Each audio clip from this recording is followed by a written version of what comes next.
Today, I'm going to read the second part of Classmate stories that they were Jean-Luc's classmates. This first one is from Stan Moore. He was a lieutenant colonel, U.S. Army, and he's retired. It was May of 1978 when Stan met Jean-Luc. Stan describes himself as a fairly old captain and was the incoming new detachment commander, and Jean-Luc was the detachment executive officer. Stan had been in Special Forces before, in 5th Special Forces Group. The team was Operational Detachment 11, the underwater operations team, usually called the Scuba Team. Jean-Luc had already been on the team for about 1 year. The team had about 9 men, including Jean-Luc and Stan. They were stationed at Flint-Kaserne, Bad Tölz, Germany. It was right on the edge of the Alps and a truly beautiful place. The scuba team owned an Olympic-length swimming pool that had been built for the officer training school of the Waffen Special Forces before World War II. Jean-Luc and Stan got along very well. They were both graduates of West Point, but neither of them were a typical West Point graduate. Neither really cared much about promotions or doing things by the book. They both felt that rules were meant to be bent or broken. This was a good partnership for adventure and occasional disaster that Stan shares. In Stan's words, this is what he says: "I should describe Jean-Luc at this time. Even in a special forces units of unusual people, he was remarkably unusual. As anyone knows who've ever met him, he was not 1 in 1,000 or 1 in a million. He was totally unique, one of a kind. He was taller than average and much stronger than average. And he worked out with weights in a time when almost none of us did physical workouts other than morning physical training. His most unusual feature, however, was his attitude. Jean-Luc was eternally optimistic. He was also completely proactive. If anyone mentioned a new project or adventure, he'd say, 'Let's go do it,' without hesitation." After discussion with Jean-Luc and the team sergeant, Master Sergeant R.L. Johnson, they decided to spend the warmer months of the summer training hard for their actual mission. They began making long trips, often for a week or so, to the German lakes and doing extensive dive training. R.L. Johnson developed a relationship with the German Wasserwacht, which is the Coast Guard. I'm not sure if I said that right, and a German Army diving unit. They also did a lot of surface swimming, overland patrolling, shooting, and parachuting, mostly into water. Here are a few stories that Stan shared. The first one, he's calling it The Adventure of the Corpse. One of the first actual missions they did together was a body recovery. An elderly German had disappeared while swimming in a lake, and the Germans believed he was at the bottom. The German Coast Guard had a number of divers searching the small lake, were having no luck, and requested that the scuba team assist. At the end of a long summer day of diving and searching, the German Coast Guard stated that they would not return in the morning. The family of the deceased begged their scuba team to return the next day, so they did. Jean-Luc came up with an excellent method of doing a more organized search.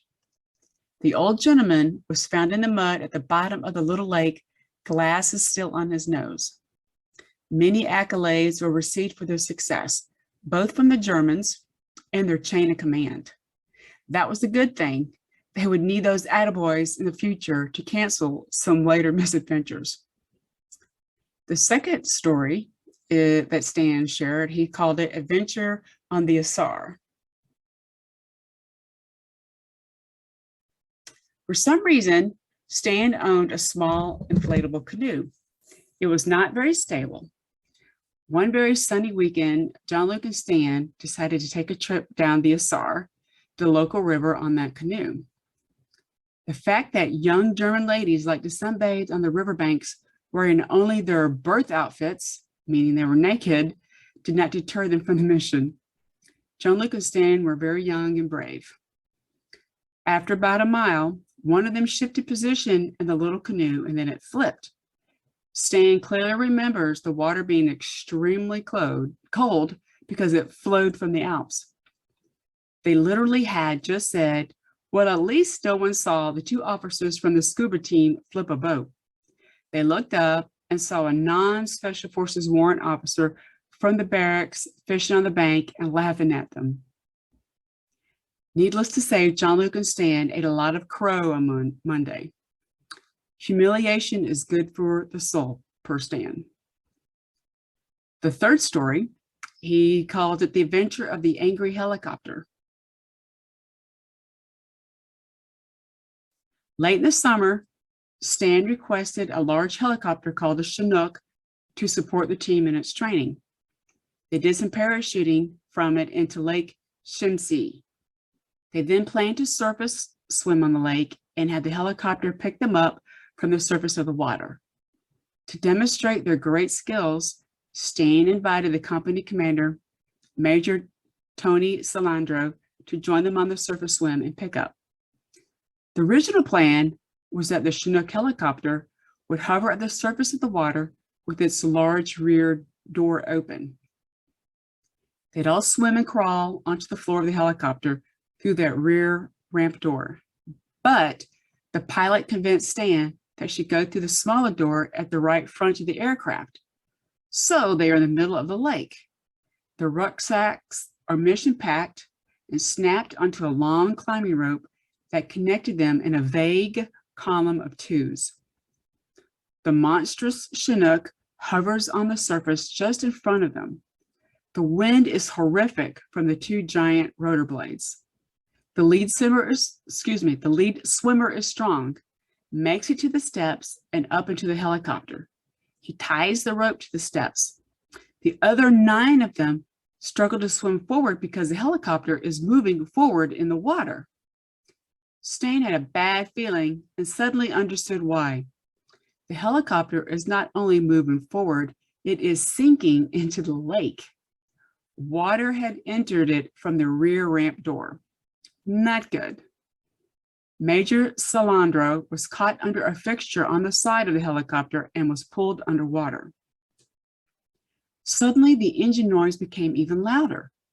The pilot had become aware of the situation and applied maximum power and pitch to pull the helicopter upward.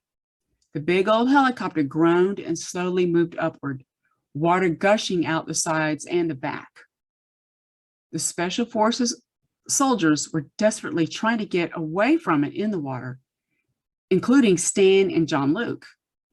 The aircraft suddenly became much lighter and zoomed upward.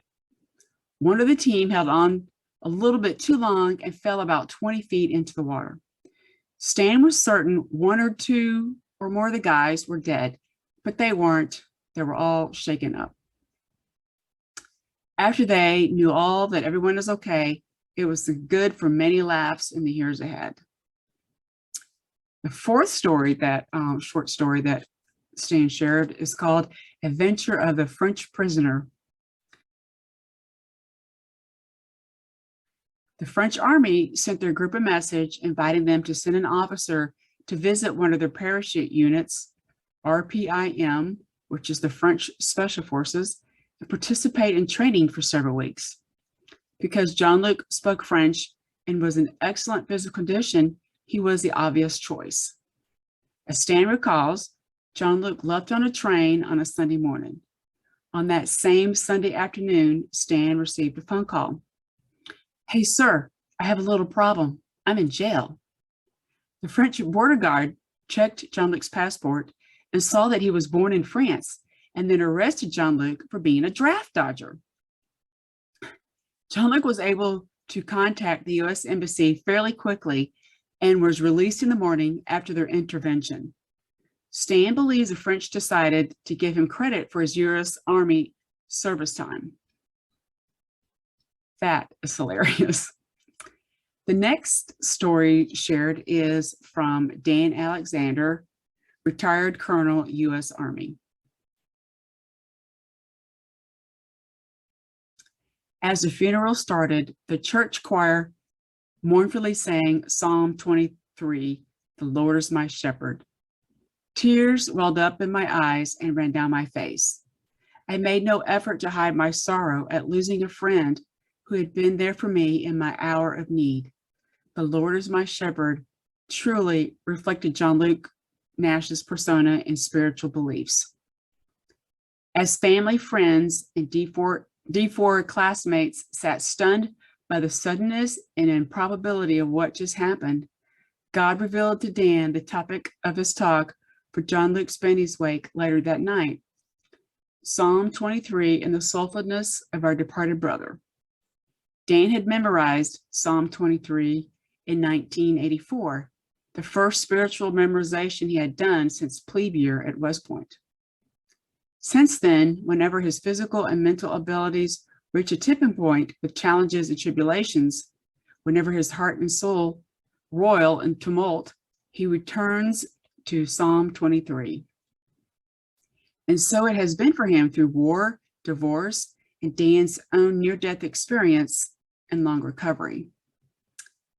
In March 1991 in Iraq, casualties in U.S. 3rd Armored Division and 7 Corps in general were mounting, even though the first Gulf War was technically over. Losing friends after the shooting stopped was not a part of war that we had expected. Thousands of Shiites were being butchered in front of us by a despot we had not supposedly beaten into submission. We were handcuffed by the UN and unable to do anything about it. With this backdrop, Jean-Luc re-entered to my life at a critical moment. Every day during this deployment, whenever I woke up or went to sleep, I meditated on Psalm 23. While driving south on the Basra Kuwait City Highway, which is Highway 8, through the Mutla Pass, running the highway of death, I could not help but think, yeah, though I walk through the valley of the shadow of death, I fear no evil. Thy rod and staff, they comfort me. Upon arriving at a deposed Kuwaiti Princess Palace, recently liberated from the Iraqi 3 Corps, I immediately bumped into, of all people, Ranger Nash. Dan had not seen Jean-Luc since graduation day, June 4th, 1975. There were 100 grads at the 1991 West Point Founders Day celebration in Kuwait City, but Dan only remembers one person, which was Jean-Luc. No one was really celebrating. They were all just thankful to still be alive and enjoying the brotherhood, talks and briefings as humble victors. Dan had not seen, like I mentioned, since the graduation. So Jean-Luc and Dan sat down on the floor next to each other and began to talk and share everything about the last 3 months, like they had just been talking as best friends continually for a lifetime. Jean-Luc was a very deep and spiritual soul when the situation called for it. Yes, he was physically powerful and mentally strong, but what Dan remembers most from that night was his thoughtful listening to Dan and sharing at a deep, soulful level.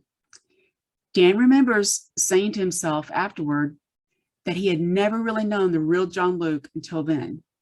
To him, Jean-Luc was God's instrument that night. He led Dan to quiet pastures and beside still waters. He restored Dan's soul. He set a table before me in the presence of our enemies. Our cups runneth over. Best Founders Day I have ever attended, and I'll never forget the brotherhood that we shared that night. Thank you for being there for me, Jean-Luc. I look forward to our prayerful talks each night until we meet again, brother. As a side note, Dan received a heart transplant in the summer of 2016, about 5 months after Jean-Luc's funeral. Dan never mentioned that to us, that he was on a transplant list, and we learned about it after the fact. He received the heart of Brian Clausen, a race car driver that lost his life after a crash in Belleville in 2016, which was a short dirt track race. Brian was 27 at the time of his death and was an organ donor who ended up saving multiple lives, such as Dan's.